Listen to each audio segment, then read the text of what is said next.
JBNN will keep you informed. I'm Michelle Jones. Hi guys. Before we get into the news, please remember to like, subscribe, leave a comment, and share the news with someone today. Now on to the news. Charter flight with more than 200 Indians departs Jamaica. Some of the more than 200 Indians who arrived in Jamaica on a charter flight from Dubai told immigration officials that they had traveled to the island for a 5-day tour, but checks of their itineraries revealed coverage for only 1 day. Immigration sources confirmed on the weekend that anomalies were initially picked up with travel arrangements for some of the group of mostly men while the flight was already airborne. On arrival at the Norman Manley International Airport in Kingston on Thursday, immigration officers discovered that there were also issues with the travel documents for some of the men. For the purpose of the visit, they said they were staying 5 days to tour the island, but they had an itinerary for 1 day, disclosed one immigration official who spoke on condition of anonymity.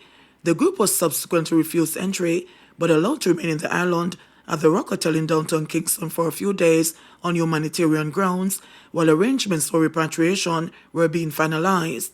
The Ministry of National Security has indicated that expenses are to be covered by operators of the airline company. Further, sources confirmed that the group was transitioning through the country, with some of its travelers reportedly destined for Nicaragua in the hopes of participating in a major housing development project in the Central American country. Others were to leave for Canada, sources said. Still, the Jamaican government is yet to confirm the purpose of the Indians' travel, indicating only that the Jamaica Civil Aviation Authority was aware of the flight ahead of its arrival on the island. The ministry said that, upon landing in Jamaica, it was discovered that 2 passengers, a Russian and a Uzbek who were on the flight, did not appear in the submitted passenger manifest. It said this led to further investigations by PICA, and based on those enhanced checks, the decision was taken not to grant the passengers leave to land in the country. It is understood that the police are investigating a possibly human smuggling operation. The flight left the island shortly before noon on Tuesday morning. Chairman of the Jamaica Civil Aviation Authority, Lieutenant Colonel Oscar Darby, said that all passengers and crew were accounted for and processed before the charter departed approximately at 11:40 a.m. for Dubai. He explained that the delay in the flight leaving on Monday as scheduled was due to the crew rest requirement of the pilots. 60 rounds of ammunition seized in St. James. The St. James police seized 60 assorted rounds of ammunition and a magazine during an operation on Pelly Drive in Flankers on Monday. The police report that about 2 p.m., lawmen carried out a search at an unoccupied premises where a .45 extended magazine, 46 7.62, 12.45, and the 2 9mm rounds of ammunition seized. No one is arrested in relation to the seizure. Investigation continues. Railway Market again gutted by fire. Technocrats of the Kingston and the St. Andrew Municipal Corporation, KSAMC, visited the site of the Railway Market in downtown Kingston today, where there was another major fire in the wee hours Tuesday.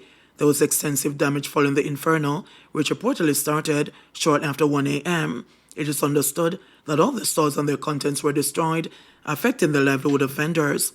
Superintendent Joshua Davis was in charge of operations for the Kingston and the St. Andrew Division of the Jamaica Fire Brigade, said 3 units were dispatched to tackle the blaze, along with a water tanker. The location was completely engulfed when firefighters arrived. Railway Market is an almost annual challenge for the firefighters who have been dispatched to the location each year to extinguish a fire. Checks reveal that the location was damaged by fire in January 2023, February 2022, June 2020, April 2019, August 2018, and in November 2017. DJ's Middle East 4 children fatherless.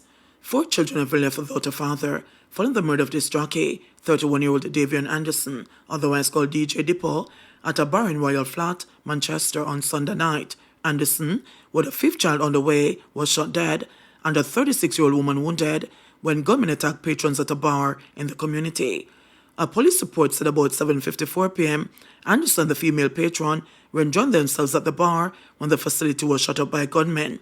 The injured people were taken to hospital, where Anderson was pronounced dead and the woman admitted. Anderson's father, Peter, was distraught following the incident. "Me a cry, I saw it go. Him gone already but not forgotten," he said. The elder Anderson said he raised 3 of his son's children.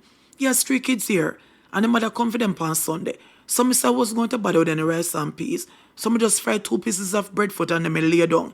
And when I get up in the night, 2 men called me and said Depo get shot. He said, I'm a nice son. Him and him baby mother break up, and I have the 3 kids here with me. I look about them myself. I know he works and I work too. So if him in anything I don't know, in dead of the 3 kids were aged 10, 6 and 4 under the father.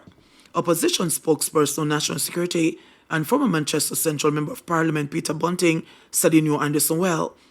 When I came here years ago as an MP, it was one of the young people who approached me and said, MP Bunting, I just need a start. I said, what are you interested in? He said he loves music. If I could just get a laptop, that is all I need, and I'm not looking back, Bunting said at the People's National Party's Belfield Divisional Conference on Sunday evening. He got the laptop, and Depo became a fixture DJ at almost every political meeting, even social gatherings at my home in Mandeville. He didn't have an aggressive bone in his body, and all he talked about was his children and what he wanted to give them, said Bunting. He said Depo's was the 3rd murder in Manchester recently. On April 26, the 2022 Prime Minister Youth Awardee for Agriculture, C.J. Cunningham, 29, was gunned down while tallying a house in Davidton, Manchester, and last Wednesday, Kerry Nicole Erie, 46, a bartender, was killed on her second day on the job in New Green, Manchester. Mayor of Mandeville Donovan Mitchell said Anderson was his neighbor. I was born in this community. My house is just down the road. The community is mourning because Depo, as we know him, is a young man that was friendly to everybody. When you see him, all he's doing is laughing. I don't know what has transpired or what happened, but the police are doing their investigations. We're asking anybody with information to just talk to the police. Let the police do their work and let us bring peace and unity. If anybody knows anything, just speak to the police. This is a relatively quiet community, he said. Colmore failed to protect wife, plotted her murder, prosecutor claims. While delivering closing arguments in the Home Circuit Court in Kingston on Monday, prosecutor Andrea Martin Swiby claimed that Omar Colmore took his wife, Simone Campbell Colmore, away from the safety of her parents' house and not only failed to protect her, but had her murdered. Campbell Colmore, along with taxi operator Winston Walters, was shot and killed on Stanley Terrace in Red Hills, St. Andrew, on January 2, 2018. Colmore is facing trial for the double murder and is being tried jointly with Michael Adams, Shaquilla Edwards, and Dwayne Pink. Prosecutors theorize that Campbell Colmore was killed so Colmore could claim the benefits on 2 life insurance policies belonging to his wife. Combined, both policies were worth $100 million. The prosecutor also painted Colmore as a desperate man whose life was falling apart. December 2017 was a very important month. It was the month that someone moved out of her parents' house to go and live with Omar at 5 Stanley Terrace. You mean to tell me that someone didn't even live out a proper month alive in your company and under your care? Martin Swiby said on Monday. Campbell Colmore and Walters were shot by 2 men as they waited to be let into the apartment complex where the businesswoman lived with her husband. At the time when the bodies of Campbell Colmore and Walters were being pumped with bullets, Colmore was reportedly fixing a tire on his wife's black Mercedes-Benz. The tire on the motor vehicle reportedly picked up a puncture, and as a result, Campbell Colmore was forced to move around by other means, including chartering a taxi. Martin Swiby told a very attentive jury that even when Colmore's daughter alerted him to the fact that people were away from the pool area and some were arguing, he continued to put on the tire. Isn't it ironic that on the 2nd of January 2018 at 2:30 a.m., Mr. Colmore said that he came from parties and noticed that his wife's tire was flat? When has it ever been that you and your mother both have a flat tire in your Benz one night after the other? The prosecutor said, making reference to the fact that a motor vehicle belonging to Campbell Colmore's mother also reportedly picked up a flat tire mysteriously. It goes even further. I found it interesting, and maybe you do too. Who is examining a vehicle at 2:30 a.m. to discover a tire that miraculously is flat?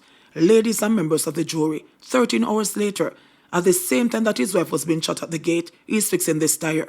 You're not fixing it at 9 a.m., 10 a.m., 11 a.m. Isn't it ironic, coincidental, or is it deliberate? It gets worse because you say that whilst you were fixing that tire in the afternoon, you heard people arguing and you saw people running out of the pool. Your 8-year-old daughter at the time asked you why they were acting like that in the pool. Put yourself in the place of Mr. Omar Colmore. All of us know that Stanley Terrace is not like Brook Valley, where maybe you hear gunshots and that is a common thing. Regarding Shaquilla Edwards, the prosecutor invited the jury to consider that he admitted to being part of the murder plot. who gives a question and answer interview in the presence of their attorney, and in that interview said you followed the lady that the program has been run on. You said that several vehicles were rented. Simone Colmore's murder was a massive operation spanning several days, involving several persons. Ladies and gentlemen of the jury, it was watching the woman at the foot of the hill. You saw a picture of the lady who used to be driving the Benz, and you come here and say you did everything to stay away from any plot to kill. You can't fool well-reasoned, well-thinking people. Martin Swiby told the 7-member jury that Campbell Colmore was to be killed over a period of several days. She said that any vehicle Campbell Colmore was traveling in was marked for death, including the taxi driven by Winston Walters. Martin Swiby pointed out to the jury that Adams, during an unsworn statement he gave in court, mentioned that he was certain that Jim had been released from the arrest remand center in December 2017. She raised questions about the reasons he'd want to send a man like Jim the license plate numbers of vehicles.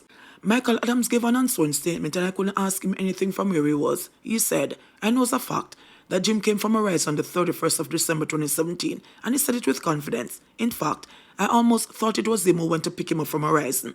January 1, 2018 was the first time that Jim was communicating with Adams. Adams said, Jim and I do business, and on January 2, I am doing business in downtown Kingston, and Jim asked me to send him 2 license plate numbers. Can somebody come from Horizon and ask me to send them license plate numbers? Does that make any sense? When I thought about what Mr. Adams said, I put myself in those shoes and said, let me think, what would Andrea do? Anybody who come from Horizon and call me for send them license plate numbers, I go to church. But that day, when I tell you some things, you'd never call back my phone. It is interesting that you are conveniently on Luke Lane doing business while someone is in her establishment, and the vehicle she entered that day is the same license plate that you sent. All along in the afternoon, the communications are going between the men. The only one who didn't send the call data was Dwayne Pink. Martin Swiby said that although that was true about Pink, with Blackwood, one of the shooters in the incident, who turned prosecution witness, told us where he was. It was very much there with Adams, she said. JBN will keep you informed. Please remember to subscribe, like, share, leave us a comment, and click the notification bell to receive our daily news items.